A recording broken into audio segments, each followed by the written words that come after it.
Selamat berjumpa kembali dalam pembahasan tentang tema-tema yang berkaitan dengan dunia ekonomi dan dunia bisnis. Dan kali ini kita akan secara khusus membahas tentang salah satu tema yang sangat-sangat menarik bagi siapapun, terutama yang ingin mengetahui ataupun justru ingin terjun langsung dalam dunia bisnis dan yang namanya penjualan. Oleh karena itu, dalam kesempatan ini kita akan membahas tentang perilaku pembelian konsumen. Pembelian konsumen itu merupakan sesuatu yang teramat vital bagi kita yang kebetulan memiliki tugas pokok maupun kewajiban untuk menjual sesuatu kepada konsumen kita. Perilaku pembelian konsumen ini merupakan suatu tindakan yang dilakukan secara online maupun offline oleh konsumen sebelum mereka membeli suatu produk, baik itu berupa barang ataupun jasa. Nah, di dalam perilaku pembelian oleh konsumen ini ada beberapa faktor yang sangat mempengaruhi di dalamnya, di mana faktor-faktor itu yang pertama adalah faktor budaya, di mana budaya ini tidak hanya ditentukan oleh kebangsaan seseorang, tetapi juga memungkinkan untuk ditentukan oleh asosiasi mereka, ataupun juga ditentukan karena keyakinan atas agama mereka, ataupun bisa juga disebabkan karena lokasi mereka. Itu adalah faktor budaya. Kemudian yang kedua adalah faktor psikologis, di mana dalam faktor psikologis ini kondisi pikiran seseorang saat mereka ditawari atau didekati dengan suatu produk sering menentukan bagaimana perasaan mereka itu tidak hanya tentang barang yang ditawarkan tersebut, tetapi juga yang berkaitan dengan merek secara keseluruhan. Itu faktor kedua. Lantas faktor yang ketiga yaitu faktor sosial. Elemen dalam lingkungan seseorang yang mempengaruhi cara mereka melihat suatu produk. Itulah aspek dari sisi sosial. Dan kemudian faktor yang keempat itu adalah faktor pribadi. Yang dimaksud pribadi di sini adalah juga termasuk di dalamnya tentang usia dari seseorang. Bisa juga yang berkaitan dengan status perkawinan. Bisa juga tentang anggaran. Bisa juga yang berhubungan dengan kepercayaan pribadi, pun bisa yang berhubungan dengan nilai ataupun moral. Itu adalah faktor pribadi. Nah, itu tadi semuanya itu adalah faktor-faktor yang sangat memungkinkan untuk mempengaruhi perilaku pembelian oleh konsumen. Nah, selanjutnya adalah bagi kita yang ingin menjadi seorang penjual atau bahkan sudah menjadi penjual, ada baiknya kita mengenal beberapa tipe dari pembeli. Ternyata setelah ditelaah, pembeli itu ada banyak tipe. Tipe yang pertama adalah tipe pembeli analitis. Nah, pertanyaan yang muncul adalah bagaimana cara pendekatan untuk menghadapi tipe pembeli jenis analitis ini. Ada beberapa cara atau pendekatan yang bisa kita lakukan untuk menghadapi pembeli jenis analitis ini. Yang pertama adalah kita harus menyoroti keakuratan layanan atau produk yang kita tawarkan. Kemudian yang kedua adalah kita tetap harus bersikap dengan mengedepankan profesionalitas dan tentu saja jangan terlalu pribadi. Kemudian yang ketiga itu adalah kita memberikan beberapa studi kasus kepada jenis atau tipe pembeli analitis ini. Atau bisa juga dengan testimonial, atau juga dengan mengacu kepada data-data statistik yang membuktikan validitas klaim kita bahwa produk-produk yang kita tawarkan adalah produk terbaik. Kemudian pendekatan yang keempat itu adalah kita mendiskusikan proses di balik produk yang kita tawarkan.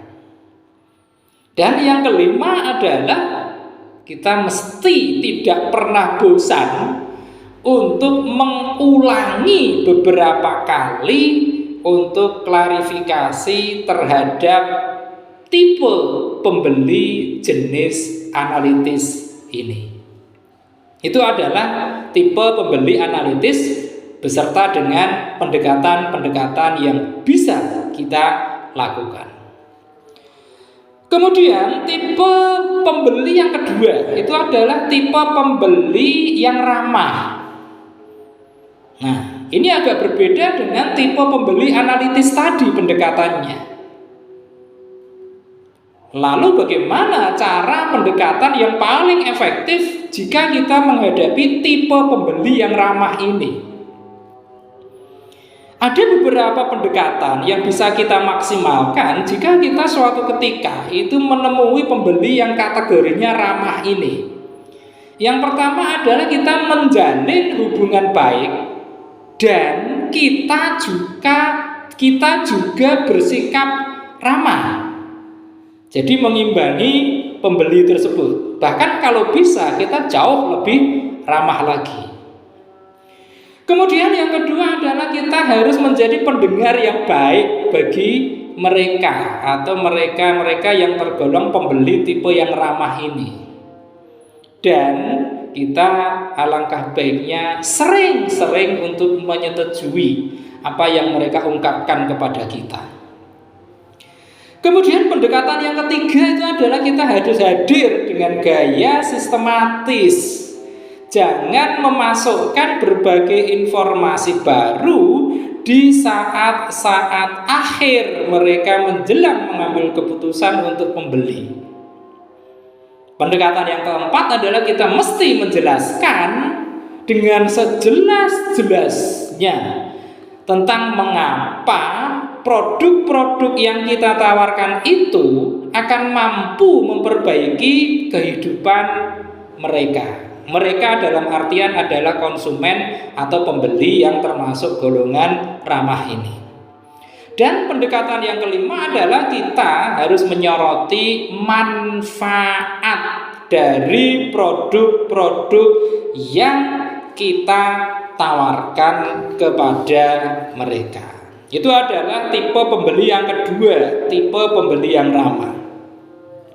Apakah masih ada tipe pembeli yang lain selain tipe pembeli analitis dan pembeli yang ramah tadi? Ternyata masih ada, yaitu pembeli yang menginginkan bukti, atau istilahnya dalam marketing adalah drivers buyer. Ini juga memerlukan pendekatan yang cukup unik untuk kita bisa menaklukkan dalam tanda kutip jenis atau tipe pembeli yang menginginkan bukti ini. Apa saja pendekatannya? Pendekatan yang pertama adalah kita itu harus membuat suatu pernyataan yang aktif, singkat, dan ringkas. Nggak usah bertele-tele. Kemudian yang kedua, haruslah fokus pada manfaat, gambaran besar dari produk-produk yang kita tawarkan. Yang ketiga adalah kita melakukan berbagai pendekatan, termasuk di dalamnya adalah membagikan fakta yang mencapai puncaknya dengan kita bisa menunjukkan hasil yang nyata dari produk-produk yang telah kita tawarkan ke pasar. Pendekatan yang keempat adalah kita menghindari yang namanya pertengkaran emosional dengan tipe pembeli jenis ini. Dan yang kelima, pendekatannya adalah kita menyiapkan daftar dari opsi yang dapat dia kendalikan. Oleh karenanya dengan tipe-tipe pembeli tadi itu kita bisa melakukan pendekatan-pendekatan yang berbeda. Apakah masih ada tipe pembeli yang lain? Ternyata masih ada, yaitu pembeli jenis tipe ekspresif. Nah, ini juga memerlukan pendekatan khusus yang agak berbeda dengan tipe-tipe pembeli yang lain tadi, seperti tipe pembeli analitis, tipe pembeli yang ramah, dan yang tadi adalah pembeli yang menginginkan bukti. Untuk pembeli yang ekspresif, kita pun pendekatannya juga spesifik. Apa itu? Yang pertama adalah kita mesti meluangkan waktu untuk mengembangkan hubungan pribadi dengan tipe pembeli jenis ini. Kemudian yang kedua, ini yang mungkin agak berbeda untuk menghadapi pembeli ekspresif ini. Alangkah baiknya kita juga mampu untuk bersikap manis, lucu, menarik, dan sebagainya. Jangan hanya fokus pada angka-angka atau data-data statistik saja. Kemudian pendekatan yang ketiga, kita bisa menunjukkan bagaimana produk kita itu akan dapat meningkatkan citra dari tipe pembeli jenis ini. Kita harus bisa yakinkan. Kemudian yang keempat itu pendekatannya adalah menggunakan testimonial dan juga informasi pribadi untuk menjelaskan tentang produk-produk kita.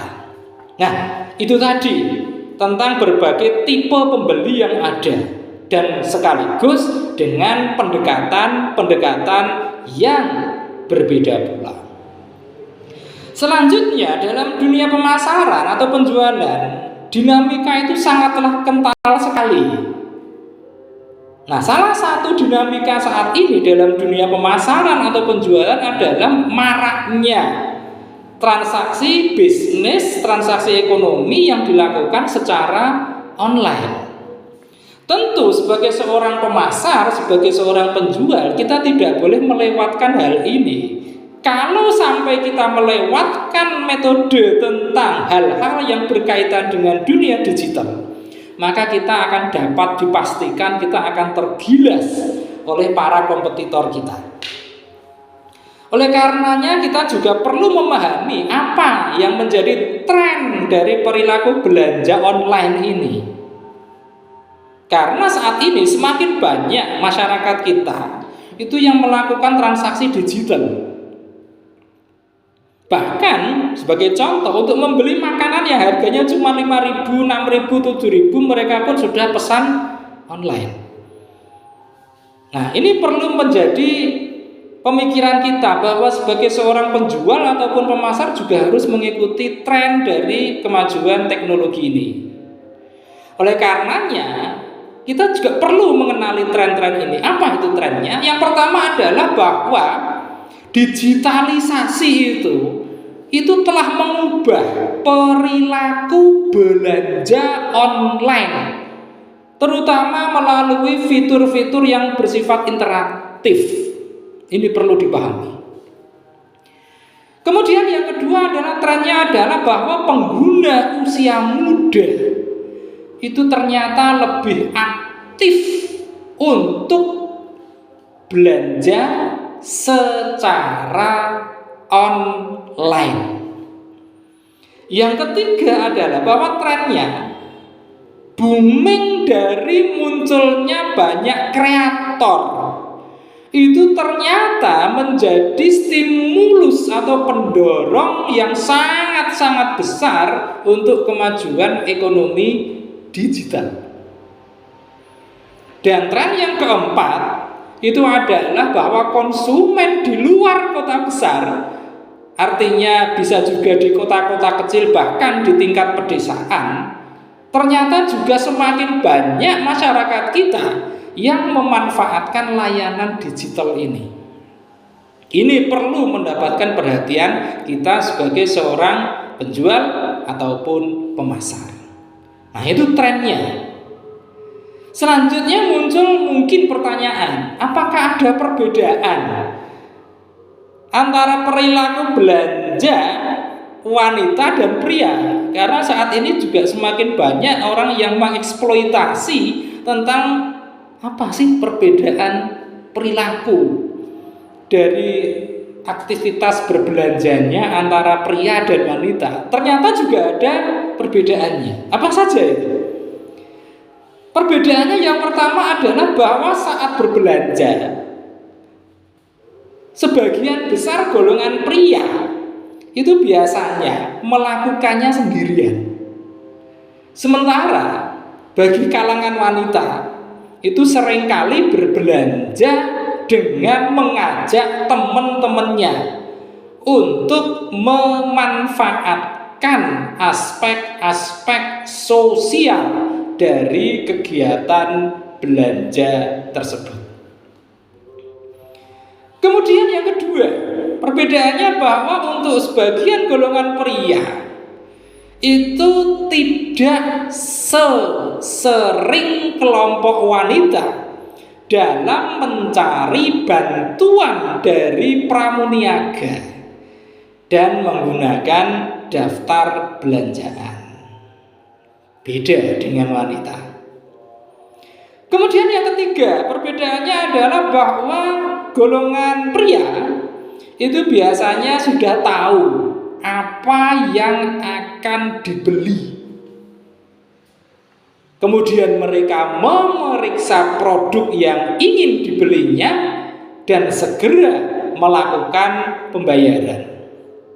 Ini bertolak belakang dengan kelompok golongan wanita yang lebih banyak menghabiskan waktu dalam membandingkan harga, serta mereka kelompok wanita ini akan menikmati saat-saat menjadi konsumen. Nah, dengan berbagai latar belakang tadi, ada perbedaan-perbedaan tadi, ini juga memunculkan peluang sekaligus tantangan bagi seorang penjual dan pemasar, terutama yang menyasar segmentasi dari jenis kelamin pria ataupun wanita. Namun yang jelas, dengan semakin majunya kemajuan teknologi, terutama teknologi yang bergerak dalam bidang bisnis, maka akan semakin banyak konsumen yang beralih dari melakukan aktivitas transaksi secara tatap muka konvensional menjadi transaksi bisnis digital. Karena ini sudah menjadi keniscayaan zaman. Oleh karenanya diperlukan kesiapan dari kita sebagai seorang penjual, sebagai seorang pemasar untuk terus-menerus mengikuti irama dari kemajuan teknologi tersebut. Demikian pembahasan singkat kita tentang perilaku yang dilakukan oleh konsumen dalam hal aktivitas pembelian. Terima kasih atas perhatian Anda semua. Jangan lupa setelah menyaksikan tayangan ini, jangan tinggalkan layar Anda sebelum Anda klik untuk like, komen, share, dan tentu saja jangan lupa subscribe.